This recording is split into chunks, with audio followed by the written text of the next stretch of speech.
LOLeros. It is June. The summer solstice is on the horizon. I'm so excited. There's so much that happens in June, and we all know dads and grads, and also weddings, right? Isn't this the season?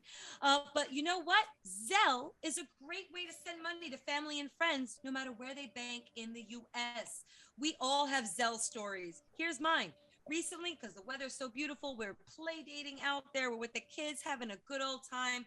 And who wants the headache of whipping out cash or the 15 credit cards after the pizza, you know? One mom usually says, I got it. And everybody else sends her the money via Zelle. And bing, bang, boom, we're done with the play date and it's organized. That's why I love Zelle so much. It keeps my life organized. What about you, Frank? Well, Rachel, talking about graduations, this summer, Zelle saved me on a graduation of one of my nieces. I went up to her graduation. It was an hour or two away. I left the envelope at home with the cash and the card inside. So I used Zelle for her graduation. So the day was saved. Everyone was happy. And I mean, it couldn't get any better than that, Rachel. I mean, I was so happy. But Jamie, I know the summer's coming and you're a big foodie and I know this is your time of the year. I know Zelle is going to work for you. Yeah, I mean, Zelle helps a lot because there's some of these restaurants, you know, that you got to pay cash. And I don't always have cash on me, right? And sometimes if I'm in a steakhouse, and which was happened recently, I was in a really fancy steakhouse and I was like, oh, snap, they don't take card here. So luckily I had the Zelle app and I was able to to use it to pay for, with the other people that were there. I was like, don't worry, I'm not asking you to pay for my steak. I'm gonna give it to you right now. Just open up your Zelle app and let's make this transaction and let's break bread together, or steak, whatever you want to say. But that's the beauty of Zelle, because money goes straight into the recipient's bank account, typically in minutes between enrolled users.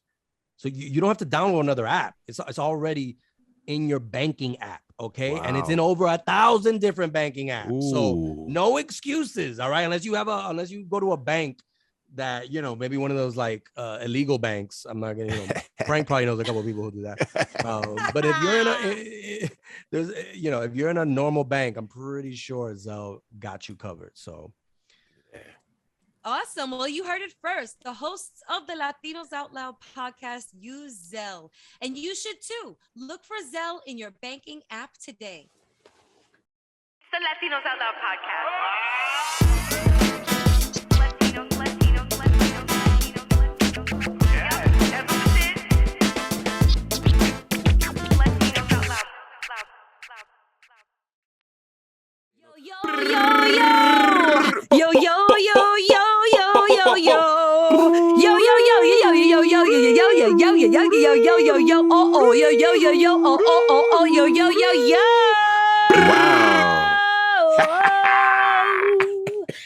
I just called to say yo. That is a good one if I've ever heard a yo. Wow, that's good, Jamie. Hi, guess what this is? Knock, knock. Hey, who is it? Who's there? Latinos. Latinos who? Latinos Out Loud! Oh! Gotcha. Sounds like a Loca Out Loud. Gotcha. Yeah, pretty much. That also is LOL, so that works. That Latinos works. Out Loud, Wow, Loca Out Loud. Now that sounds like a tattoo. Thank you. I like it. Loca Out Loud coming soon on some flesh. Tramp stamp coming soon. No, that real estate's been occupied, so we'll have to stamp it somewhere else. But hi, this is most certainly the Latinos Out Loud podcast, just for clarity. Yeah, facts. Just in case, okay? Facts. There's no silence here tonight. The decibel level is higher than it usually is. Don't you guys feel a buzz? There's a buzz here. Oh, yeah. There's a buzz. There's a buzz. Yeah. Want to rumble with the bee, huh? Bzz. Yeah. Okay, I'm not going to throw a hex on the whole family, but I am dressed in all black like the Omen today. I see that. Have your friends singing "This Is for My Homies." We're not doing Lil' Kim raps. We're not doing that here. But we have so much to talk about. Guys, hi, it's your friend till the very, very end, Rachel La Loca. Hey. Hi. What's up? It's your boy from way back. I was trying to do another B word, but Jay Burns. What up? It's Mr. Frank, Spiracy from Washington, Washington. Washington, hi. Your fake microphone has a lot of feedback, Frank. Oh, it does, damn it. Yeah. Fix it. Frank is doing so many things with filters on his Instagram that now he's his own filter, adding echoes and stuff. Do you also do your own like auto tune? Can you like do that on your voice? Yeah, I'm getting there. The stories are good. You're just like Drake on his new album. Yeah. Yo, the surprise album, right? Wasn't it a surprise album? Yeah, it was. I haven't heard it yet. I have to hear it. It's like a lot of good things about it. It's like a lot of club music. It's strip club music, basically. Strip club music. Aye, okay. Is there a song on there about the hot sauce and the condom? Please tell me there is. Please tell me he did a song about it. He has a song called Sticky. That may be something about that. It's for real. It's actually one of the best songs of the album. So, love that Sticky. Well, speaking of sticky, what did you stick to this weekend, Jamie? Anything? Yeah. Ooh, that's kind of gross. Speaking of strip clubs and stickiness, let me keep it real. I was a part of a bachelor party, weekend. Pretty much, it was like Friday and Saturday. What? So this particular person was like took up 2 days, or at least a day and a half. It was like the latter half of Friday, but like pretty much all of Saturday. Damn. Yeah, they went in, and so it started on Friday. Drinks, Korean barbecue, which I never turned down. Ooh, y'all Can't did go it wrong up. with that. I never turned down. That's like that moaning type food where you just eat and you're like, Right. Nobody's talking. They're just the whole time. And then they throw you out, because they're like, please, this is very inappropriate. And then we did karaoke after that. Okay. Oh, I see a theme forming. It was a karaoke. Korean theme? Okay. A Korean theme. Well, we were in K-Town. Shout out to K-Town. Up in Midtown Manhattan.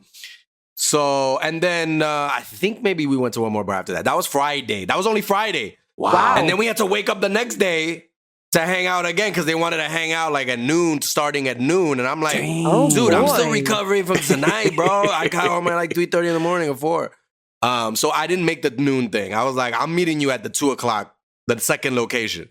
Damn, they got girls at 12 o'clock and 2 o'clock out there in these places? No, there's not girls. We haven't done that yet. Okay. Yeah. In Frank's head, there were girls at noon. No, yeah. Frank was like, we hitting up every spot with girls. Like, that's all we're doing. Oh my God. This is all code words. Karaoke and Korean barbecue. It's all code words for a strip club. No. So the Saturday, yeah. I don't know what goes down behind Banchan Chicken. There could be a room. You never know. Shout out to Banchan. That's some good. That's some good chicken right there. So Saturday, when I got there, we went to this place, this mini golf spot. Oh yeah. In Midtown. It's called Swingers. Frank, no jokes. Oh, okay. No jokes, Frank. Wait a minute. Wow, okay.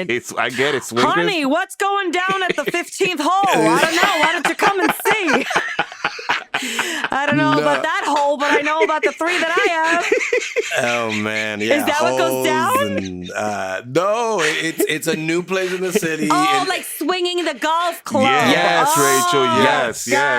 Now I see. Yes. So, yeah, it's an indoor, it's a new spot up in the city, like a couple of days. I don't even think it's like a week old. And so, yeah, it just has mini golf and a bar there and food. So that was a cool spot. You had a crazy weekend, bro. Oh my God. So, okay, we did that. Then the dude, who's getting married that we're there for, he wants to go see Top Gun in IMAX. Wow. So Wait, I'm this like, is a bachelor party? how many things are we gonna do, right? I'm like, this is filling up my whole summer of activity. I don't think I would do as much stuff the whole rest of the summer like I'm doing in those 2 days. So anyway, we see that. After that we go to another bar. So pretty much everybody, at that point, most everybody leaves, right? And it's me, the guy who's getting married, and then his other friend. And all of a sudden, the guy that's getting married, he kind of hints that hey, why don't we just go to a strip club? Oh. So finally, at the end of the 2-day, like high school senior trip that you guys went on. yeah, like mini golf. Our first time out, like teenage boys in their first time out in Manhattan. You know what I mean? Like wow, this is the big city. I'm surprised we didn't like take a tour of the Empire State Building. Did you guys go to American Girl Place to get some dolls or no? We went to the Hard Rock Cafe,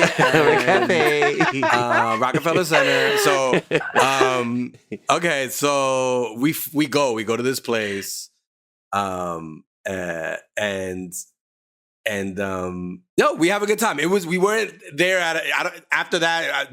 I'm not gonna get too specific. I can see you conjuring the images, but you're not telling us the full story. How were the chicks? How were the chicks? Were the chicks hot or not? I gotta give props Frank, to you have one. to use the word chicks. Can you say women? Women, God. my bad. Okay. First of all, they had a dancer there that allegedly was like a legend, and I don't know where she was a legend of, but it was like a lot of fanfare for her. Oh, and it was like now coming down, and I forgot her name. But Anastasia something, maybe, I don't know. And so she's like, and then they have a big video of her dancing as she's dancing in front of you. Like they have video of her highlight reel as she's dancing currently. I'm like, what am I supposed to look at? Like her best of or her performing now? I want you to see where I came from because this is the past and I have grown. I can now do triple, quadruple flips on the pole since. So I would like you to see my growth. So that was there. There was an impressive dancer who was actually like climbing on the wall. Like she went up the pole and then just started climbing the ceiling. Like Spider-Woman, yeah. Wow. Or like, I don't know. Like I can't think of another person who very impressive who walks on the ceiling like that. Did she have like suction cups on her forearms? She might have been cheating. I don't know. I know she has silicone cups, but I don't know about but you know what? Having said that, it was still innocent fun. It was we were a lot of it was just kind of watching the show. And if the guy wanted a quick little, what are the kids calling it? A lappy? Yeah. Is that what they're calling it? That's what they call it? I don't know. I've been out of that game, the strip club game. Lappy? A lappy. Okay, now I know. Again, very innocent. He had fun, and it was great. I was very exhausted. I could imagine. It just sounded like you had an adventure these last 2 days. Woo. Yeah. So, anyways, but it was interesting. So I'm glad the Eloeros got to experience what I experienced a little bit. I'm sweating, bro. If you want to see pictures, go to my my OnlyFans page. Jamie!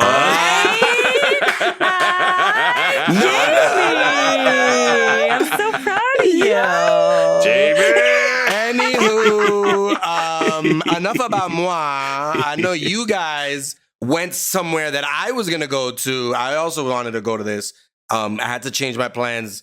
But tell me what you guys did and how it went. I'm so glad you asked. We did something big. Okay, let me rephrase. We didn't do something big. We went to see some people who did something big because guess what? Guess what, everybody? There is a Dominican family on television. Let's go. There is a Dominican family on television on HBO MAX on a show called Gordita Chronicles. Frank and I. Do you want to do the honors? Should I talk Rachel, about you? Continue. You're doing a great job. I'm just really excited. I had to tout that first before we talk about the event that we went to because it was in celebration of said show. And to see Dominicans on TV, to hear all the comments from friends in our circles and on social media and to see the feedback that the show itself is getting from the critics. It feels so good. Wow. we're getting there, people. So thank you to everyone over at HBO Max. That place was nice, man. That place was dope. That we overlooking Manhattan, Lower Manhattan. Is the new area by 30-something Street, Jamie? We were at the Hudson Yards. Oh man, Hudson Yards. Yeah. So man, wait, it's a theater in a building? Yes, Okay. on the 26th floor, overlooking Lower Manhattan. Like overlooking is beautiful. It's really gorgeous. The nice screening room over at HBO headquarters. So they probably were like, the people that live in Hudson Yards are probably like, what are all these Latinos doing in our neighborhood? Here, This isn't a... Honey, what's going on here? They're protesting. Should we go inside? What's happening? Look who's moving in. All right. Right? Yeah. We moving in, people. Get ready. And we're also on television. This is really big, you guys. This is that big. This is huge. I don't even know what to do. I'm beyond myself. So far this show, like you were saying, I'm hearing this. The stuff I'm hearing on this show is mostly positive. And you know, when there's a Latino project, there's equal amounts like positive and negative because there's people that are like just gotta. So far, I've been hearing a lot. You know, I've just been hearing positive. I don't think I've even read anything negative yet. So that's a good sign. That's a good sign that it's hitting a lot of check marks that Latinos been wanting to see in a show. In the screening, everybody was cracking up. People were cracking up big time. So I knew. I mean, I already knew. I said I've never seen that. Everybody just laughing so much. And also, go ahead, Rachel. No, go, Frank. There's too much to say, and we're I just want to give a shout out. But I want you to go. I want to give a quick shout out to all the people that were there. I mean, like all our friends were there. Like Calixto was there. Millie Tavares, former guest. Black Rose, Sasha Mercy hosted it. Jerry Diaz was there. Juan Baga was there. Jenny Abreu, Kevin Grullon, Kevin Lopez, Sandy from The Art of Happier was there. I could keep on going. Yamin Segal, our boy. Yeah, the list was really extensive. It was really nice to see everybody. It was also a good vibe because we're all there celebrating this amazing show. So let's talk a little bit about the show. And we don't want to talk too much about the show because guess who our guest is on this episode? King. I love that you're such a good actor because that was really good acting. It really sounded like you didn't know who the guest was, even though we just finished interviewing her. That was great. That was convincing. We have none other than the show's creator and writer, Claudia Forestieri. This is such a full circle episode for us. Okay, so the show takes place in the 80s, which you guys know is already just part of the hilarity with the music and the fashion. And I believe one of the lines in the first episode is, little Cuckoo is going to school now with her sister in Miami in the 80s. And I believe in the show, she says something like, wow, everybody here, or she says, all the girls look like Madonna and the boys too. And then you see the like 80s fashion and like the hair, and that in and of itself is so fun to watch. The show is narrated basically Wonder Years style, right, by Dasha Polanco. So when you hear her voice, you're also like Dominican. You know what I'm saying? So that kicks it off right away. And it's really just a story about, I don't want to give away too much, but immigration, our culture, what it takes to assimilate, to fit in, Dike. Maybe like what some of our parents and grandparents went through, coming to this country. And I really appreciated a lot of the specificities baked into the scripts of the show. We had the privilege to see episodes 1 and 2, and some of these jokes are just too good. We're talking about like the family, traditions and how that shifted from when they were living in Dominican Republic in Santo Domingo to now Miami. Right. And we know that story, right? Or we know a version of the story because these are all different versions of the same story. And I think that's another reason why we love this show so much, because we know this story so well. It's around us. It's part of our family. And then tie in the part of Cuckoo being a gordita, growing up in a city that's very much about body. Right. And could give you a hell of a lot of body issues. That also is something that we haven't seen yet. And it's addressing it in such a beautiful, organic way. And as a former gordita, you guys, and as a gordita growing up and being called gordita, I think I've even told you like some of the bad gordita stories on this podcast. Remember when I was in my cheerleader outfit waiting for the bus on Ocean Avenue in Brooklyn, and I told you that car full of Mexicans drove by and wrote, "Hola, gordita!" And they said that at the top of their lungs, and I cried for fucking weeks. That is, that can scar a young girl. That could destroy you forever. Yeah, well, it didn't destroy me, but I mean, for a few weeks it did. But I'm watching this on screen, and there's so many moments that I related to Cuckoo. But I love how strong and empowered Cuckoo is in the show, and you see her telling people off, like. And she's only 12. And that's the other thing I want to highlight here, too. The introduction of Olivia Goncalves to the world through this show. If the lead of the show is not not bringing it, and Jamie, she's young and she's bringing Jamie, it. she has it, man. She lit up that room, man, at the screening. She lit that room up. She had everybody in like stitches, man. That show's on her back, right? Yeah, And she's a natural, from the episode bro. that I saw, like she's really good. So. She got it. Yeah, she got it, man. She got it, and she knows it, and she's proud of it. She's going to be a huge star. And I also think what's more important than that is she's going to be the voice of so many underrepresented little girls out there. That touches me. Ooh, that touches me. Because where was she when I was a gordita? She was nowhere on TV. She was not on screens anywhere. And now she's on a screen, and I'm so proud of that, of what that's going to do for little girls everywhere that are plus size, that are called gordita, and sometimes out of a term of endearment. That's what it was in my family. I don't think my tia was trying to be like, "Look, you fat bitch." Like, I don't think that's what she was trying to say. Oh, my goodness. I think she was like, "Ay, gordita, ven pa' acá. ¿Tú tienes hambre? ¿Tú quieres pastelito? ¿Qué tú quieres? Bicocho dominicano, ¿qué quieres?" Why do they always offer the fat kids the most food? I don't know. I was the same way. They used to want to always feed me. The fat kids always get all the food, Yeah. The flacos don't get offered anything, No, Jamie, I don't know. Flaco, ven pa' acá, come, ven. No, they just tell me like I don't eat. Like they used to tell me like, "Mira, eat something," and I'm like, "What are you talking about? I just finished a whole pie." But my metabolism. ¿Qué es eso? Metabolism. What's these big words you're using? Metabolismo, ¿qué esa vaina? Yo no ¿Qué? sé. Petobismo. Oh, ¿tú quieres tú tienes, you have a upset stomach? Huh? You want some té? Cartílago de tiburón? You want some uña de gato? ¿Qué tú quieres? Okay. The other thing I want to tout on this show is that Dad on the show is an airline marketing executive. We've also never seen that before. Right. And that makes me so proud. How does that make you guys feel? Like we're seeing ourselves as successful, hard workers on screen. This show, I mean, we've only seen 2 episodes so far. I can't wait to tune in and see the rest. But I didn't see any Latino drug dealers. I didn't see any Latina maids.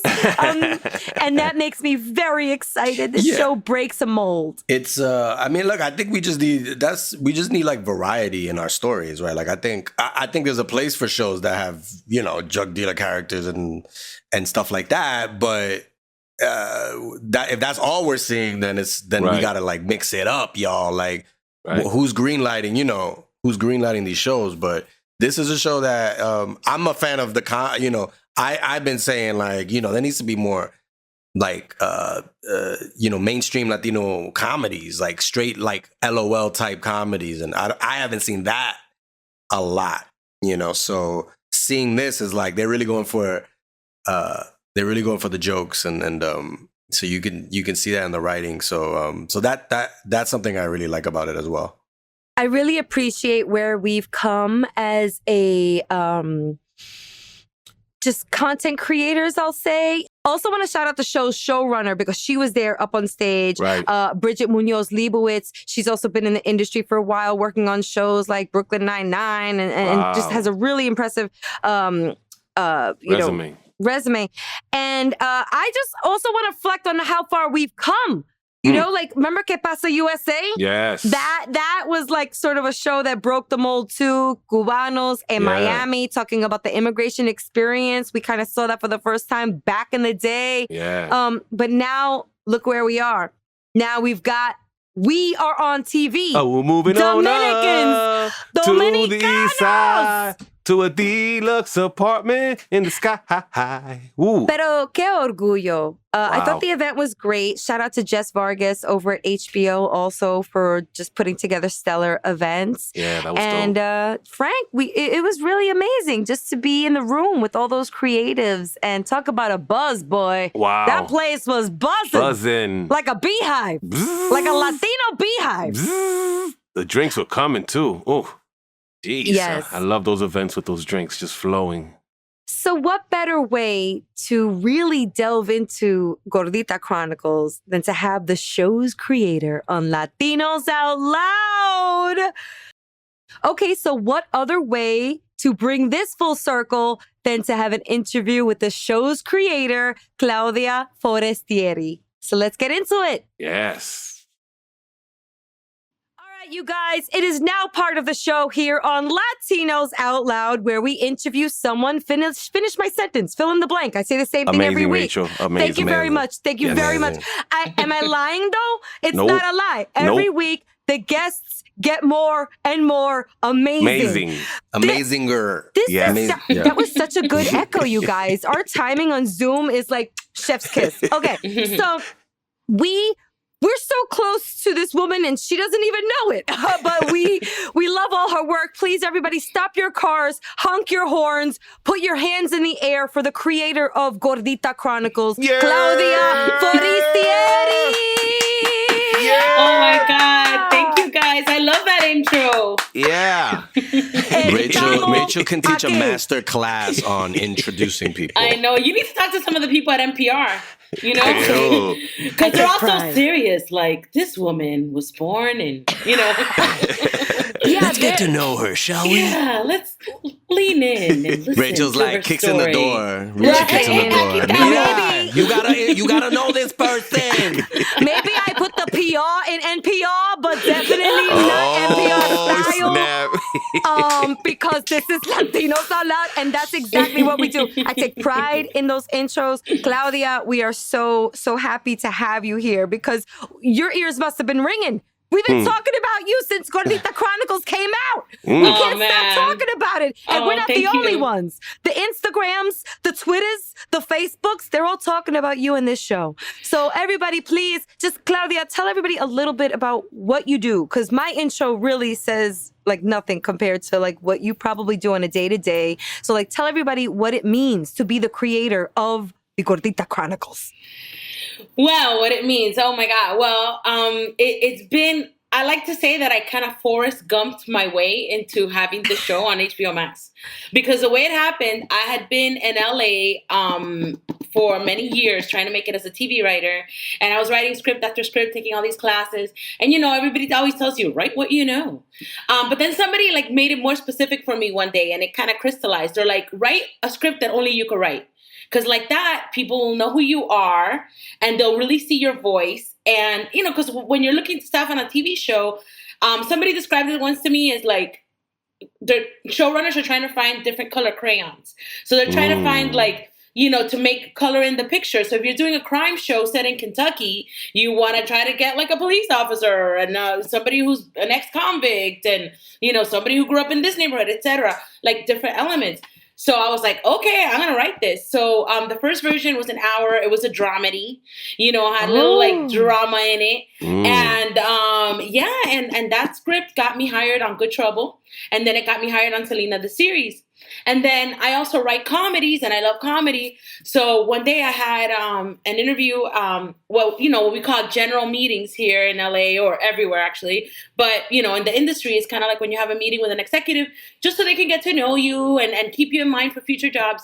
And there was this Mexican-American guy, Frank Ochoa, and he had read the script and he loved it. And he's like, hey, would you consider, we want to option this, which means that they want to like, buy it and pay me a little bit of money and see if it sells. And then if it sells, they give me more money. So they're like, we want to option it. We think this could be a show. would you consider turning it into a half-hour family comedy? And I was like, wait a second. You think this could be a show? You think somebody actually wants to see a show about una gordita dominicana? Like what? With an Italian last name? I'm like, I will turn this into a musical procedural. Like, if you think it could sell. Are you kidding me?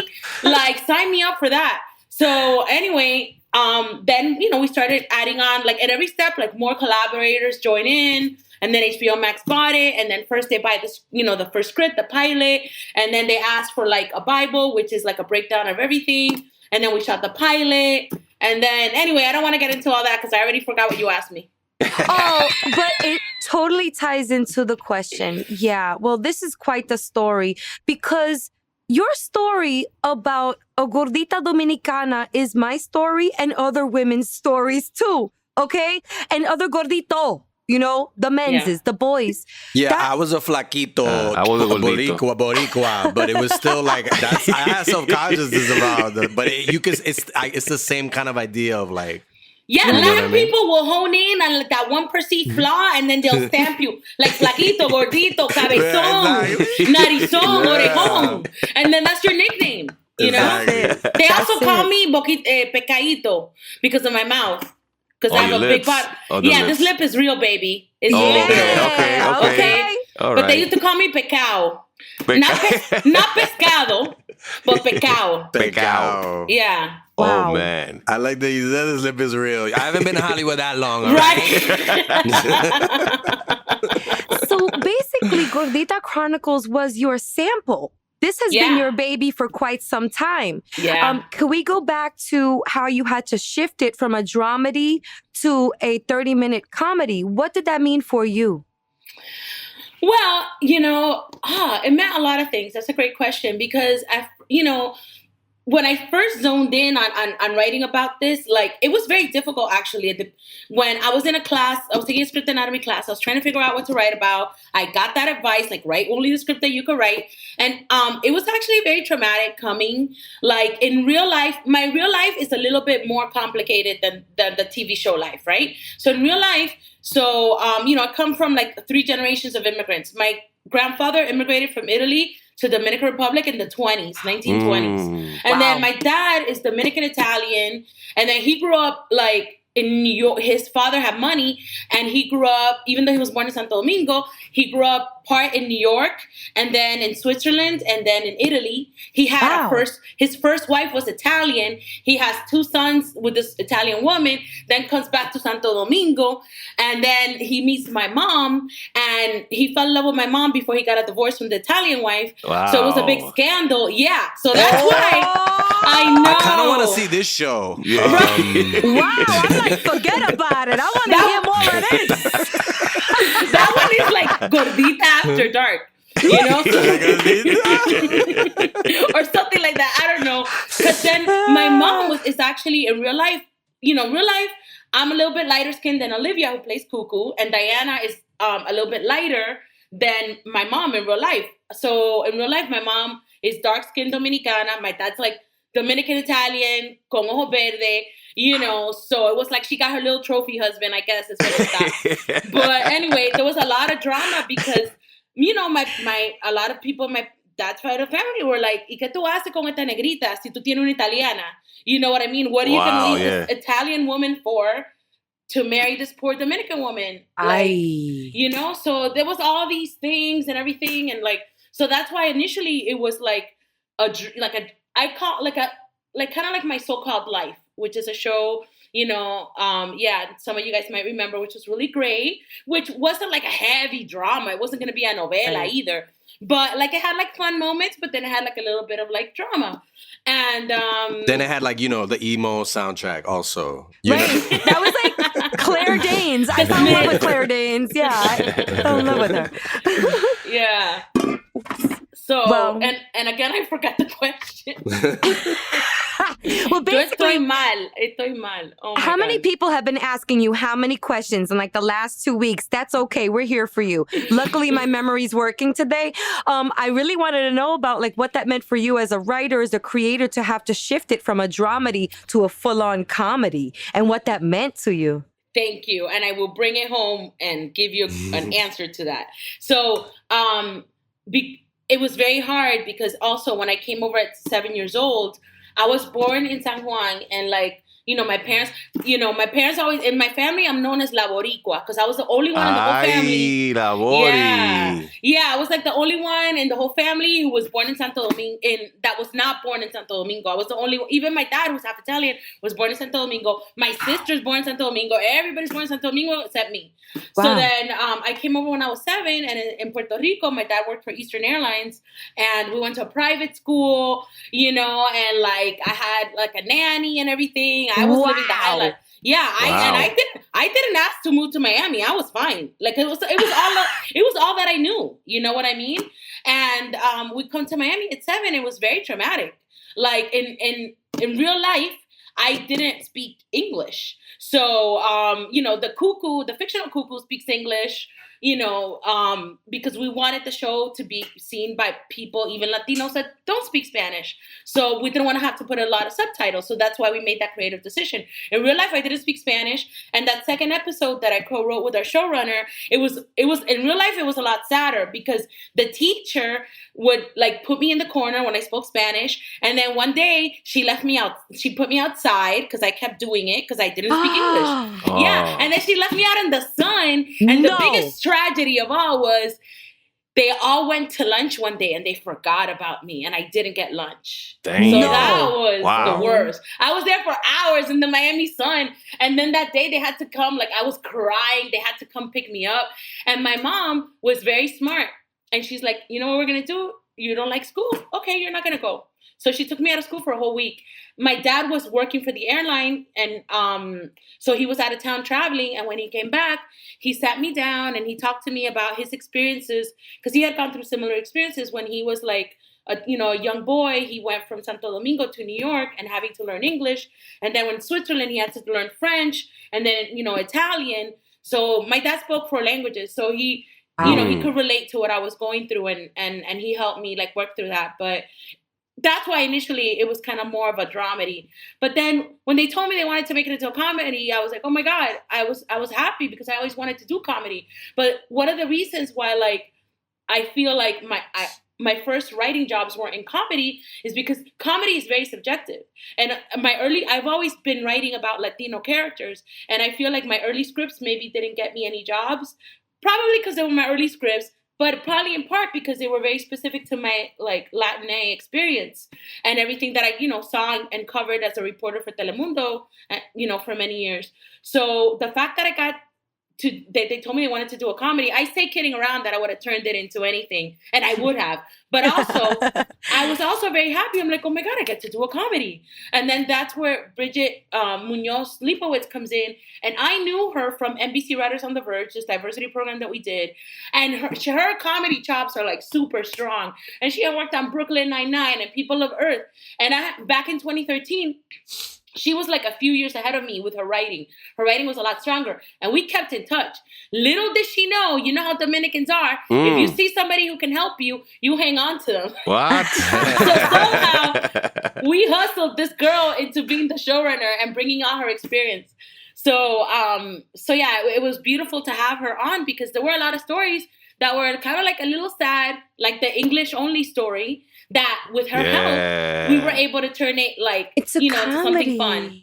Wow. Wow. Oh, those teacher scenes were so good. Yes. And she gets detention. And then I shouldn't give it away. Tune in and watch the whole thing. Because then the card thing, every time Olivia or Cuckoo on the show gets an opportunity to use her culture and or language to do a nice zinger to the non-Latinos on the show, or sometimes the Latinos, I'm like, this is tying into who we are as a people, because we also use our culture and our language whenever we need to, don't we? Like, those are the bonuses of being Latino, A, E, I, X, Y in this country right now. Jamie, you feel like it looks like you have a big question coming out. He looks ready. He's doing the beard thing. I'm like, uh-oh. It's not the type of question. Bringing everything back to what you said. No, it's just another question. Yes. The show is set in the 80s. Yes. Is it harder to write a show like set, in the past?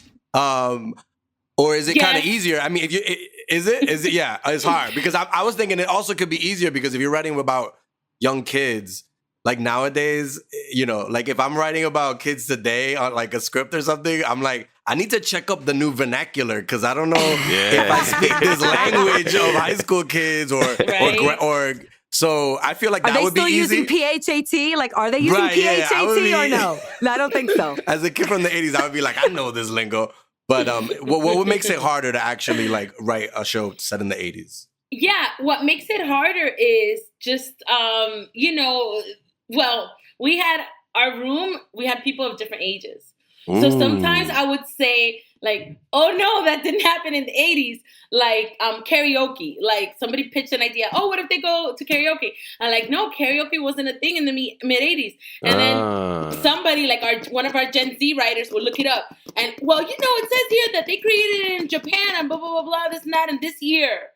So you're wrong. And I'm like, well, but the thing is, one thing is the year that it was created. Another thing is the years that it starts becoming a thing. Yeah. You know? So what if Kuka starts dabbing? You know what I mean? Like, and it's like, no, that didn't come out yet. Maybe she can high-five somebody, but... Right. Claudia, talking about the 80s, talk to me about the music. I love the 80s music that you had on it. I mean, I'm from I think the 80s music is the best. But, you know, how did you have a say in the music? Because, you know... Oh, yeah. Okay. You better believe it. All no, right. the music, like, you know, again, me and I wish our showrunner was here because we are both huge Latin music fans. Oh. And like, we were like, you know, trying to put in as many Latin songs as we could. And, but also, you know, there were 3 different types of music that I grew up with, right? One was like top 40 Americana, like those songs that you had videos on MTV, right? That Casey Kasem, all of that. Yeah. Casey's top 40. Yeah. And then there was the music my parents were listening to, like, you know, merengue and salsa. And like, you know, growing up, you're like embarrassed. You're like, oh my God, mommy, quita eso, por favor. And then there was a third type of music, which at the time, I thought it was only in Miami. But when I grew up, I realized, I'm like, no, they had this music in New York and Chicago, LA, all the big cities, which is freestyle music. Oh my God, Rachel, Yeah. Rachel loves India. I mean, I'm not gonna. All right, no, don't get me started because then the espiritus are gonna start coming through the mic and it might get real like white dressy in here. Rachel gonna start spitting out some George Lamont in a second, so we need to settle down. Jimmy, you're like the biggest freestyle person in this room right now. I got that from my sister though. I was kind of like she used to listen to it a lot, and so I got down with that. But freestyle is like not everybody is aware of it. Like I know it's like one of these crown jewels of music right there. Yeah. Oh my God, don't get me started. I want to do a series just on freestyle music. Yeah. And just even the Lisa story. You guys know, I'm sure you know Lisa. I think was like a teenager. She wasn't even 18 when she had her first hit. She was in a cult, right? She was in a cult. She was in a cult. Lisa said to come on, Jamie. You see, but people who don't know freestyle are not gonna get that joke, and it's just gonna go over their heads. And you know, this is the new generation, right? Yeah, she was in a cult that jammed. That's great. Yeah, it's true. You go outside of New York or like Florida or like wherever you go across the world, freestyle. Oh, you're gonna rap? Let's go. Let's freestyle rap. Like, no, like Judy Torres. Like, you don't know any of these people? Oh my God, how many love letters and like poems and like love letters. Wow. Speaking of which, but like seriously, boys would make you the mixtape, and most of it was freestyle. I'm like, this guy's such a loser. Like, no. Anyway, okay. So Olivia Goncalves, am I saying her name correctly? Yes. Okay. I love the story that we heard at the screening of how you guys found her. Because the search for you as a youth must be, first of all, weird and surreal and all of that. But then how do you scan the earth for little Claudia? How did you, could you tell our listeners the story? Man, so it was, there's a lot of young, talented actresses out there and that tried out. But, you know, we were looking for like a needle in a haystack, right? Because this girl had to be cute. She had to be smart. She had to be sassy. She had to be gordita. But, you know, she had to also have some confidence and some chutzpah, you know? So we got a lot of like really great actresses. But, you know, one thing that I have to say is I really, really wish more parents would, you know, enroll their, you know, more Latino parents would enroll their kids in acting classes and get them into arts early, because there weren't that many Latino kids. And I was like, I really just thought like for a role like this, I thought there would be more. So, and again, we saw a lot of like great actresses, but it's just, we needed something very, very, very special. Somebody like really that could really bring it. And it's not easy to find a 12-year-old girl that could like front her own series, you know? So we were getting auditions after auditions after auditions, and we still weren't feeling like we had found the right person. So then I'm like, you know what? I know a lot of people, thank goodness, all over the country, because I worked for Telemundo in different cities. So I'm like, I'm going to post on Facebook. You know, I know all the cool kids are on Instagram now, but I'm still on Facebook. And I posted it. And I was, one of my writer friends who's from New York is like, hey, I know this guy, Ulises. Ulises, you know? Terrero. Yeah, Ulises Terrero. And then he's like, but he says he might be able to help you, but he wants you to call him. And I was like, okay. So I call him. I'm like, hey, hi, Claudia. He's like, yeah, I know who you are. I heard about you. He's like, that's him. Yeah, how come? So now, how come you didn't hire me to do your casting? Now you need me, and now you need me, and you expect me just to help you for free? And I'm like, listen. I'm like, oh my God.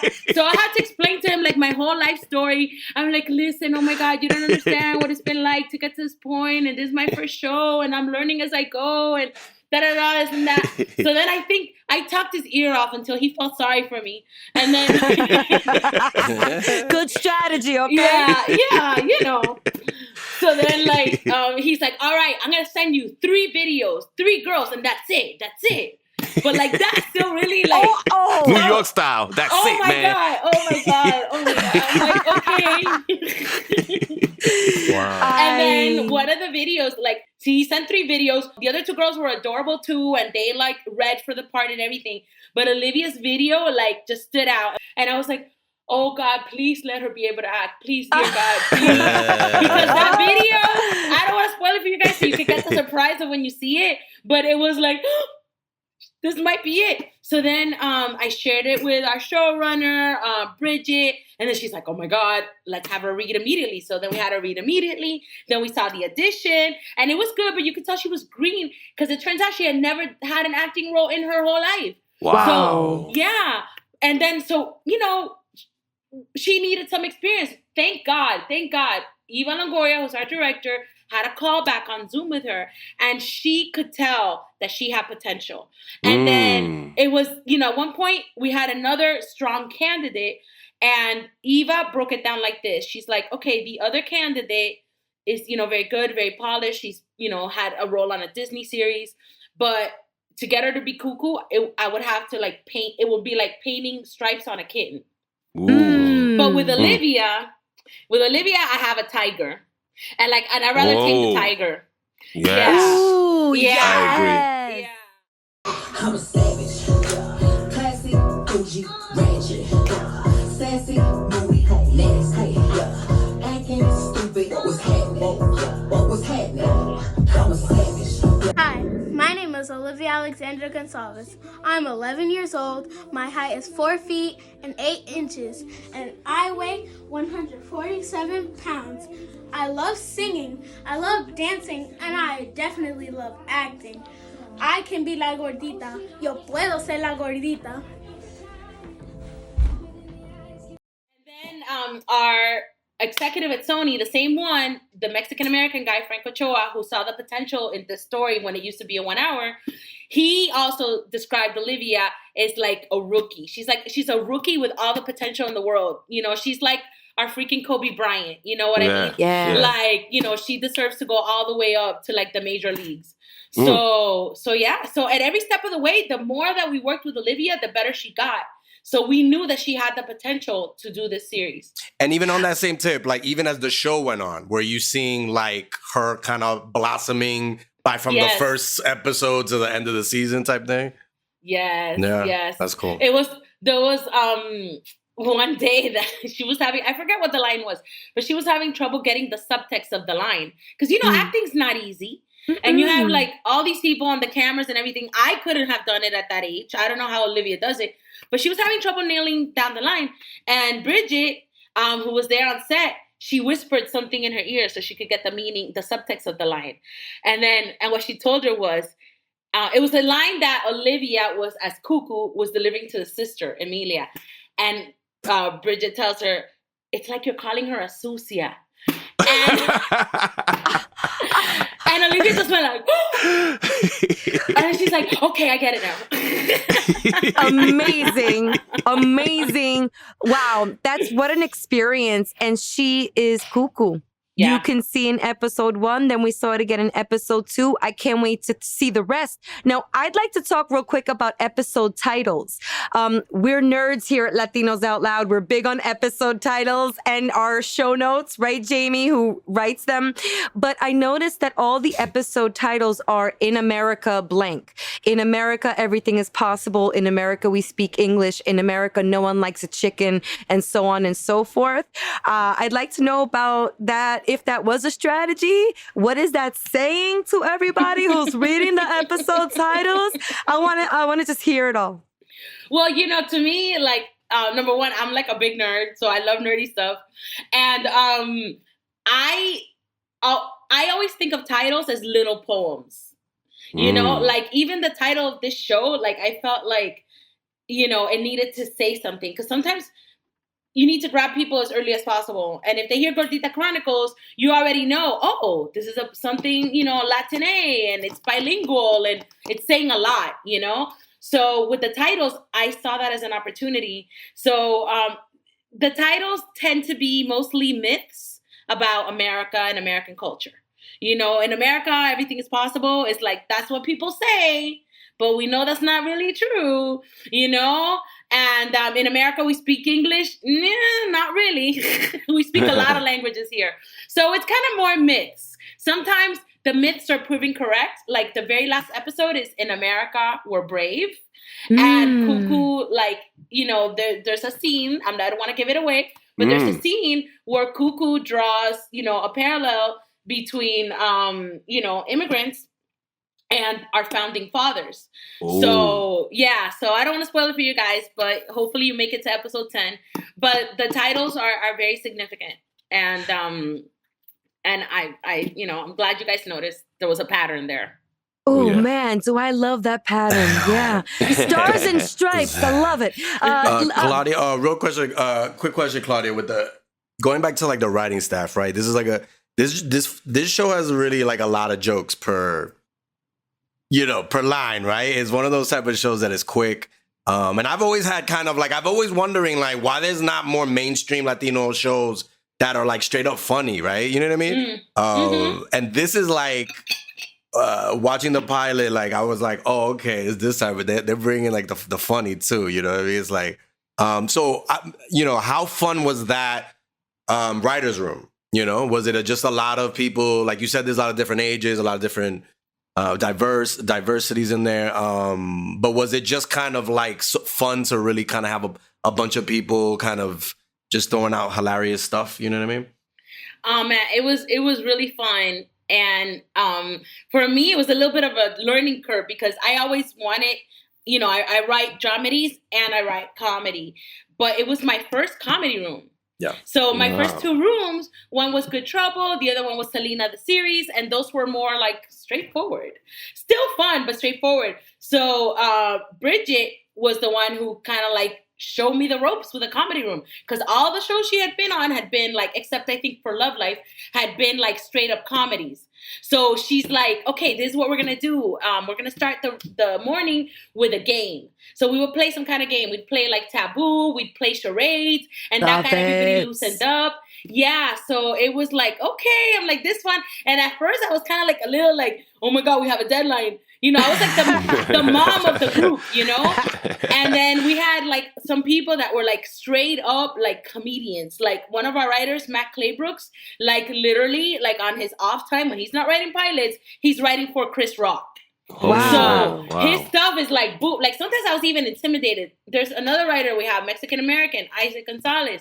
And man, he makes it look so easy. Like all the stuff he says, like, you know, he wrote the episode number 4, which you guys will see. There's a character in there that's introduced, Alvaro, which is this little Cuban boy. You guys will see it when you get there, hopefully. And so everybody brought something really funny to it. And then we had another writer, Dan Signer, even though he wasn't Latine, he was an immigrant from Canada. So his episode that he wrote, he brought a lot of his experiences into it and a lot of really like funny jokes. So Sean Wines too. So many great writers that we had. We had Chris Gautier, who's also Dominican. And she would like, she would chime in like, you know, with some Dominican stuff. So yeah, it was just like, you know, our showrunner and was like kind of like our ringleader, right? Because it can get kind of like chaotic in a comedy room.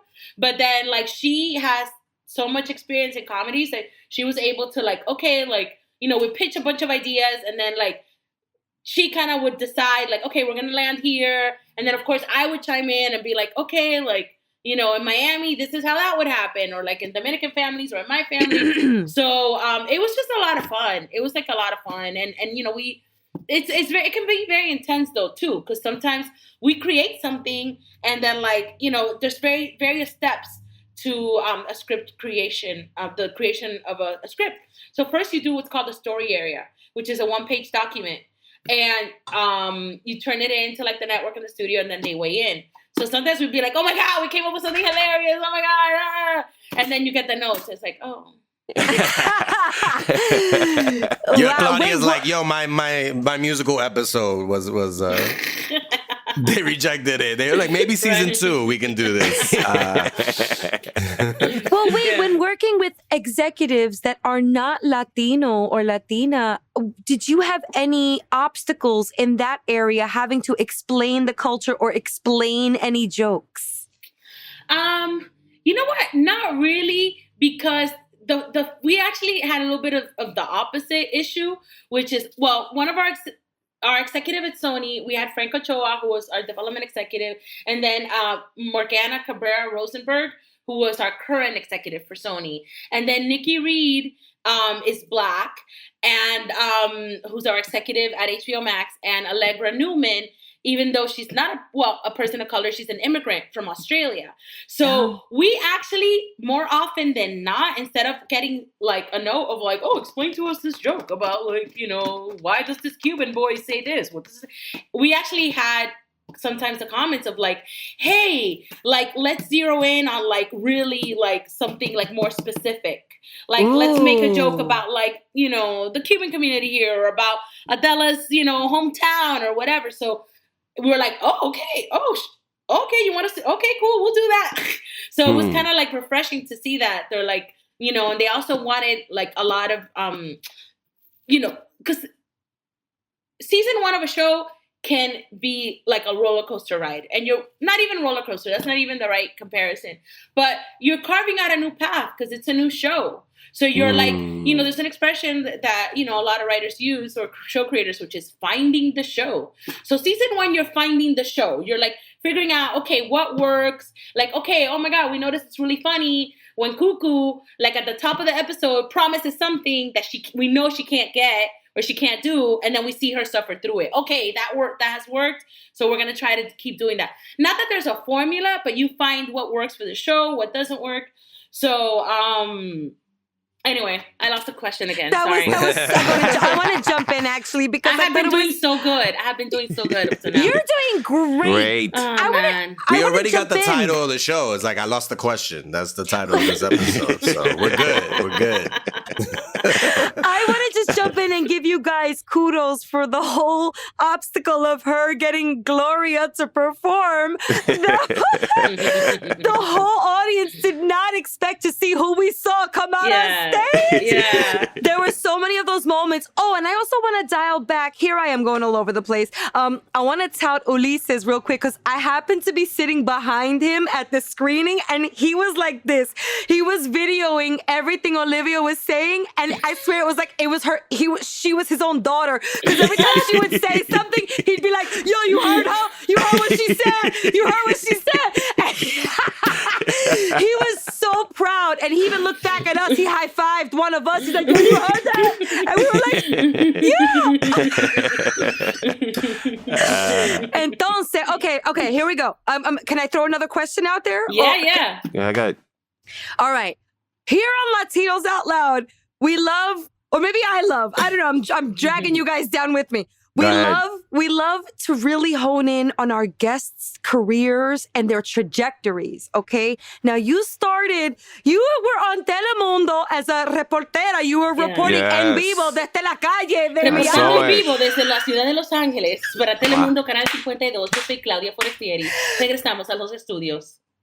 Wow. That's the script. You stuck that landing. That's why my Spanish is all crazy. Because, when you work at Telemundo, they want you to speak in a neutral accent.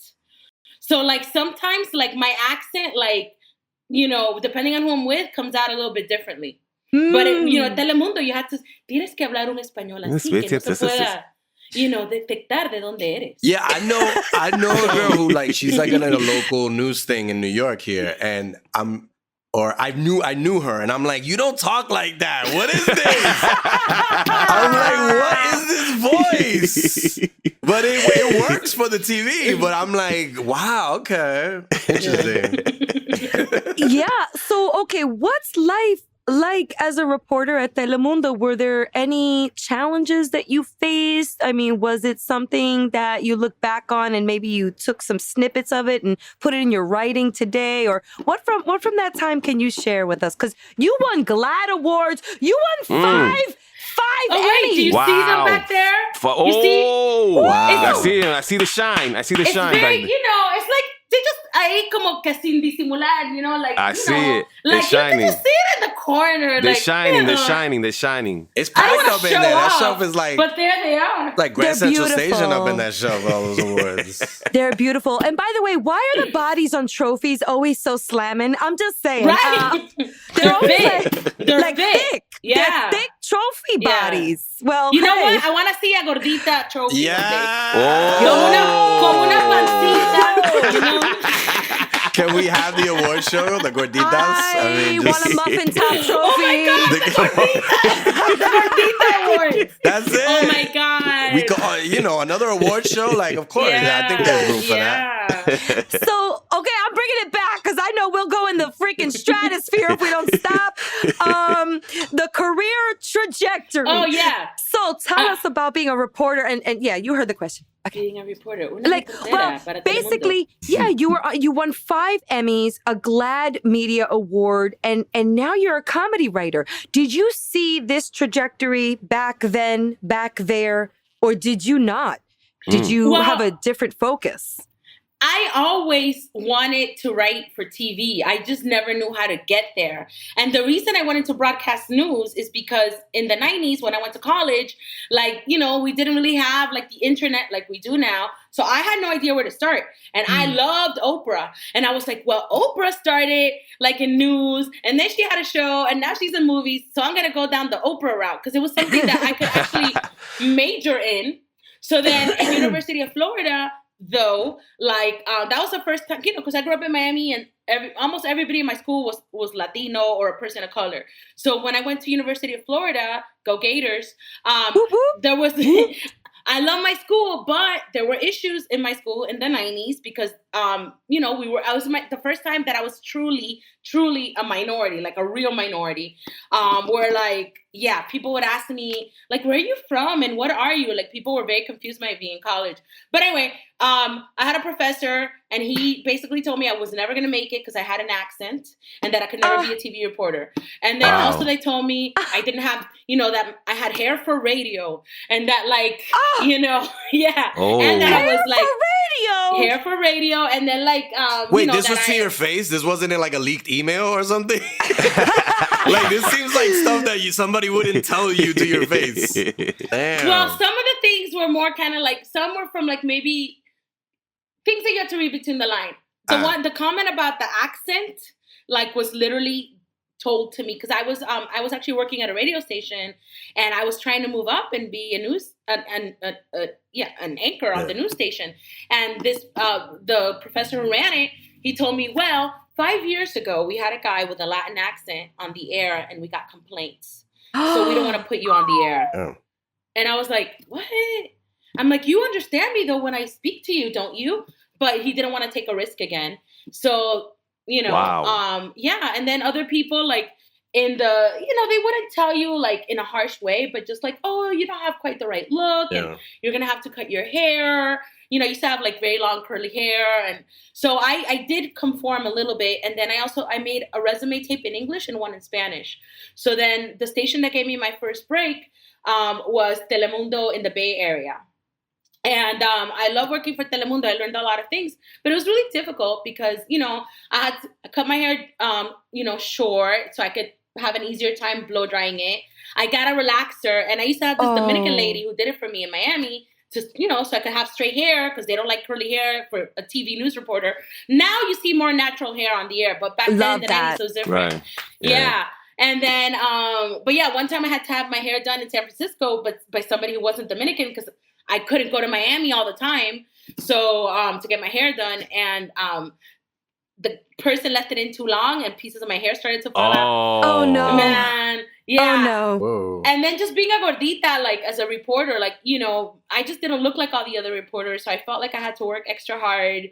And then one time, like I got a trainer and I started working out. I would work out at 5 a.m.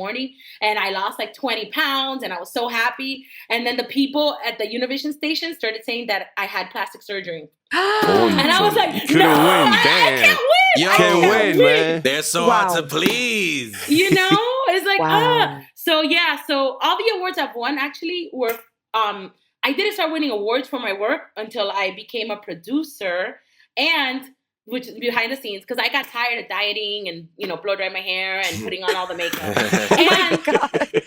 I wanted to have free time to develop my writing. So when I came to LA, like, I was like, okay, you know, I'll work at Telemundo, but this time I'm going to be behind the scenes because I don't have time to be dieting and blow drying my hair and like looking for clothes. I want to have like some time to develop my writing skills. When I started winning awards for my journalism work, this was the irony, was the more I learned about writing like comedy and fictional scripts, the better my work as a news producer got, because I understood story a lot better. So it was very tempting to actually stay in news, because I was like, okay, la cosa se está poniendo buena por aquí. You know, like I'm winning like these awards and everything. And they were local Emmys, but they're still Emmys, you know, it's still the same size statue, I swear. So I was like, maybe I should stay in news. But something inside of me was always like, no, I want to tell bigger stories, because in news, like, you know, a lot of the stories sometimes are sad. Sometimes you don't get to tell the whole story because you're just, you know, you cover like a murder. That could be the beginning of the story. It could be the middle. It could be the end. Like, and I also wanted to tell stories that were more inspiring and that were funny, because it's like there's so much pain and hurt and drama in the world that I just really wanted to tell lighter stories. And I was tired of like just seeing like people, you know, not seeing us represented. Like, we're such a huge part of this country and all our contributions.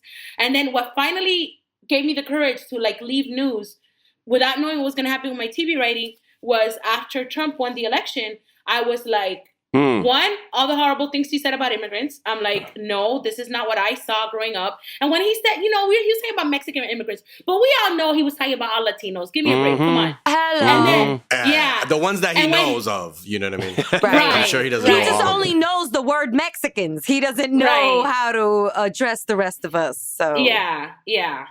And since he already got one immigrant to like marry him, he figured he could forget the rest, you know?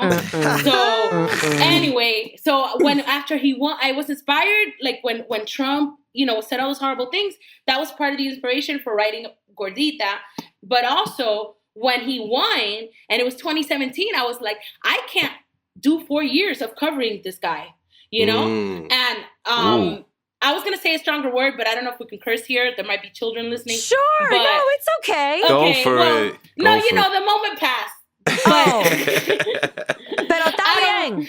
You know, there's a million words you can use to describe him, but I was like, I can't be here like 4 years covering this guy. Please, no. And I'm like, and I talked to my husband, and thank God he was very supportive. And he's like, you know what? Just go for it. Just quit and see what happens. Wow. And look at what happened. And look what happened. Oh my God, I love that story. Claudia, you've worked on some really impressive shows that also tell our stories, like Selena, the series. I love this little mini story that you started in the writer's room, but then you were promoted to co-producer for the show's second season. Is there anything you could tell us about working with the Quintanilla family or on the series about Selena, and maybe how also that's tied into your current work in any way, shape, or form?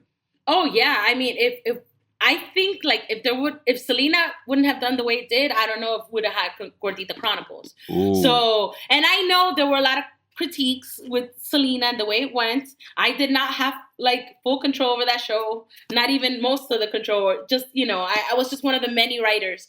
But yeah, I started out, and when I first found out about the show, I had just finished writing on Good Trouble, and I called my agent, and I'm like, when I found out the show was going to series, let me backtrack a little bit. So when I got into Spanish language media in 1995, I had just been my first like internship was in el show de Cristina in Miami. Cristina. Yeah. Ooh, My I remember that. my mother's idol. The Latina Oprah. Yes. We cut a cake when she retired. We cut a cake at home. My mother bought a cake. I'm sorry. Go ahead. Oh my God. Wait, what did the cake say? Did it say like adios Cristina? Congratulations. What did it say? They didn't put anything on it, but my mother's like, ay, necesito un cheesecake porque Cristina se va. And she was really sad. So she's like, everybody, we cutting a cake. And we got in the kitchen, we cut a cake. Woo! Anyway, you interned for Cristina. I interned for the Christina shows. Wow. I didn't get to meet Selena, but I got to meet Ricky Martin. And, So in 94, 95, right when I was like, in the middle of getting my broadcasting degree, I had interned for Christina. That's when I started getting into like Latin media. And so when Selena gets killed, that was like a huge moment. Oh my God, it's so funny because my sister wasn't into Latin music at the time. Now she is. But when Selena died, I knew who she was because I was already part of, keeping up with Univision and Telemundo, and I worked for Christina show. So, but my sister wasn't. So my mom calls my sister Cristina. Ay, Cristina, ay, Dios mío, se murió Selena. And my mom's like, ¿qué? Se murió Selena. ¿Y qué prima es esa? She thought it was a cousin. Oh, no. Wow. She had thought no it was idea. one of our cousins in Santo Domingo that had died. I know. I cannot. But I happened to be in DR when Selena died. Really? It was the summer of what, 95? Right? 95. March 31st, 1995. Yes. Oh, so I was there on spring break, not the summer. My bad. But we used to go a lot. Okay. And I was there for spring break, and people were so sad. So sad. The t-shirts went up, the cassette tapes. I begged my dad to buy me the cassette tape. That's all I did in DR. I was bored as fuck, in the freaking galeria with the little tape thing, playing the same tape over and over again. Was so cassette? boring. Was this the 90s or the 80s? I'm not trying to date myself, but shut up, Jamie.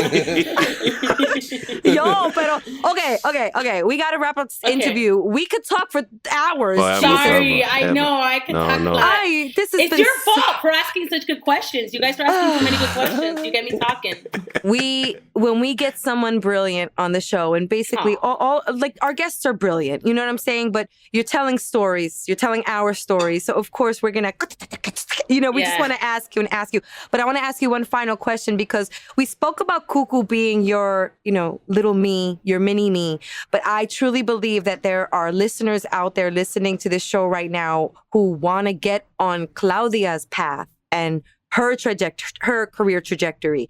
So I'm wondering if you have any advice for the little Claudias on the rise, the Claudias out there that may be reporting on a news, on a news show, or that want to start writing comedy. What's some advice that you have for them at this point in your career?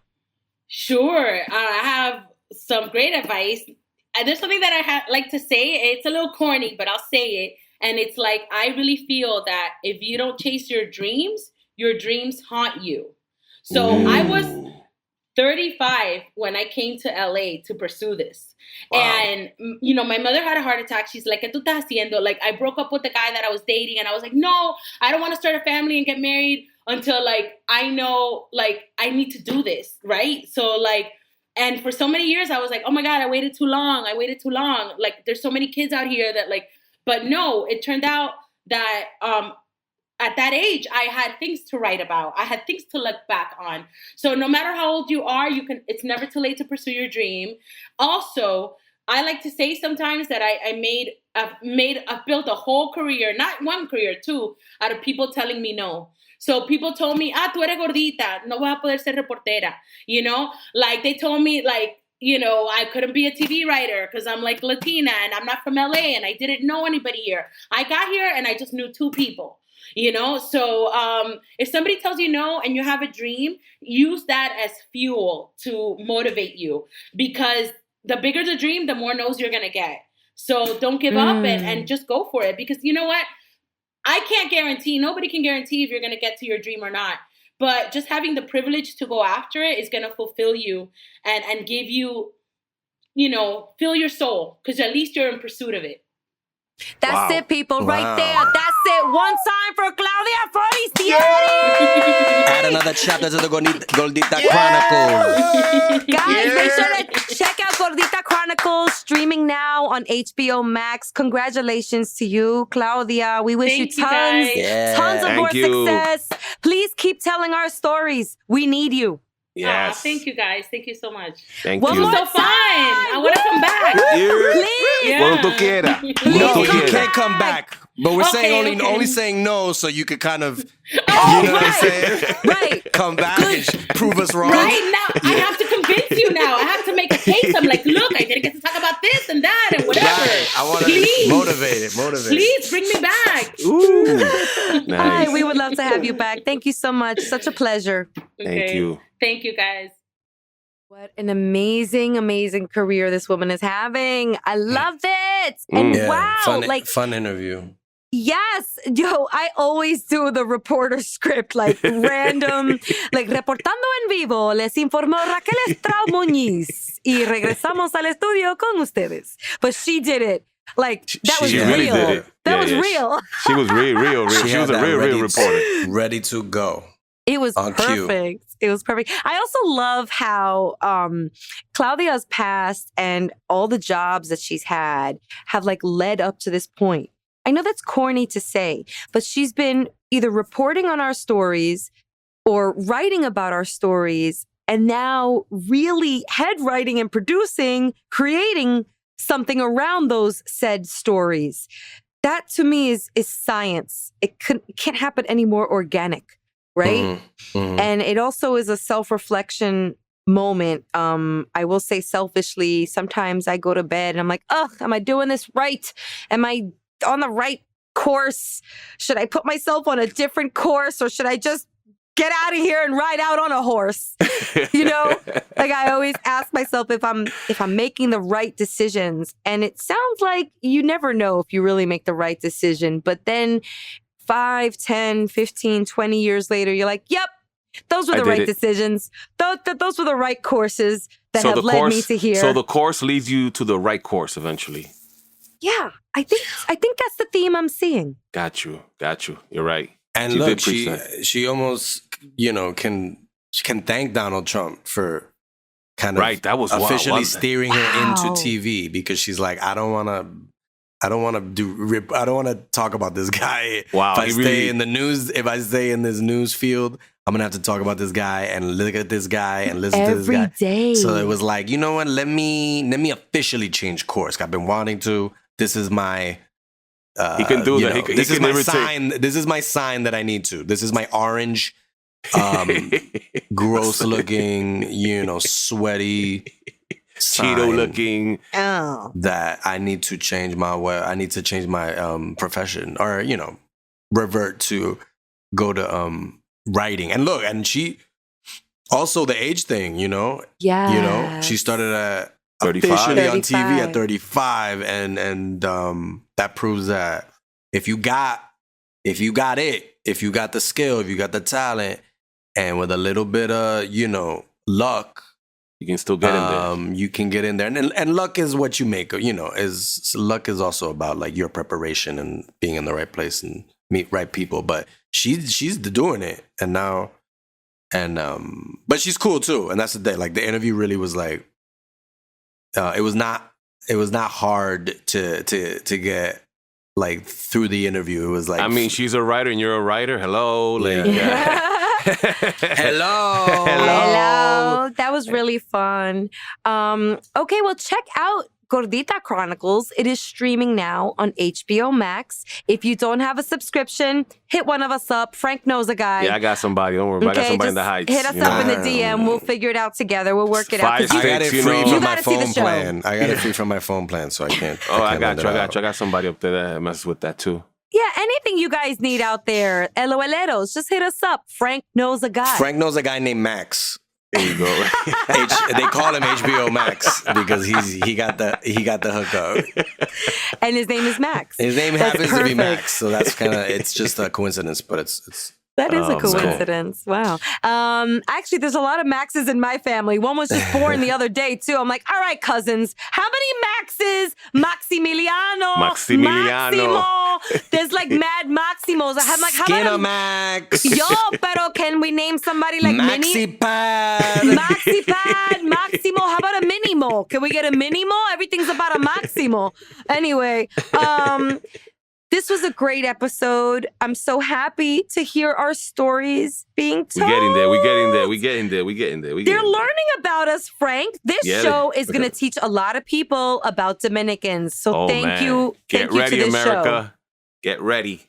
We're fun people. We have great stories. We have good music. We have great food. And there's a lot of plight. There's a lot of like struggle and in our stories, and the world needs to hear about that. Okay, you know and what get else educated. The world needs to, you know what else the world needs to hear? Que lo que. Un, dos, tres, vamos a bailar otra vez. Que lo que, que lo que, que lo que, lo que, que lo que, que lo que. Un, dos, tres, menéate otra vez. Que lo que, que lo que, que lo que, lo que, que lo que, que lo que. Yes, it is that time for que lo que. Que lo what? Que lo who? Que lo que. Hello. Yeah, we've got some que lo que's. Anybody want to go first? Yo, I gotta show some love to Yero.com. You know, like we always do. Yeah. It's the go-to Latino men's and lifestyle platform. And this week they share what went down at the Canelo Triple G press conference. Ooh, I can't wait for that one. That's gonna be good. Juicy. The third time. This is gonna be the third fight. Yeah. So this is a preview of the rematch. It's gonna be serious. Oh man. If all you boxing fans, check it out on Yero.com. And check me out, J Ferns, Instagram, J_Ferns, Twitter. Okay. So that's all, folks. All right. Frank, what you got? I just want to give a shout out to you or whoever gave us the comps to go to the HBO event. It was really very, very nice. It's always good to go, see our peeps. So you're trying to get another comp for another premiere. You got it. Yo, I just want to give props to the people that gave us those passes. If there's any other event, you already know. I'm always here, man. I'm always here. Frank, on this one, we have Claudia to thank because Claudia reached out and personally invited. And I was very, very, very pleased to see that come across. And it felt really good to go. And it just feels really good to support. Yes, shout out to Claudia then. She hooked it up. I had a good time. And then, of course, where'd we end up at? We didn't even talk about, we ended up back uptown, Back uptown looking for some chimneys, but we found another spot, so that was good. I was in just such a Dominican mood. I'm like, yo, let's go uptown. Let's hit up the chimney truck. I'm feeling Dominican. Let's go set off some fireworks. Come on. It's one of those feel-good shows. Okay, Mike, not much going on. I mean, we got July 4th coming up, so that's going to be a fun weekend. I'm really looking forward to. I'll tell you about that after July 4th. So just follow me at Rachel La Loca, RACHEL La Loca. Right. And also, do me a solid. Do me a huge favor. I don't ask for a lot of favors. Okay. But please, LOLeros, give us a rating on Apple. Give us a rating. Give us some stars. Estrellitas. Give us some estrellas. And wherever you listen to your podcast, there might be some opportunity to leave some feedback. I ask that you do that. Just let us know how we're doing, what you like. If you don't like something, let us know too. But we want to hear from you. Yes. Please leave us a review. That all rhymed. That all that rhymed. is I just want to say I'm a lyricist. Okay. That's impressive. That's impressive. Also, shout out to our behind the scenes crew. Whoop, whoop. Augusto. Pablo, Augusto, and of PDP. course Mitzi. And of course Mitzi. PDP. They're the ones that you're not hearing them, but they're here. They're always watching and they're always doing a great job for us. Amazing. Oh, yes. Like Tony the Tiger. Great. Like that kind of great. Yeah. Finger in the air. Thank you so much, Sonoro. And thank you so much, listeners. You keep listening, so I'm going to keep thanking you. And on that note, we out.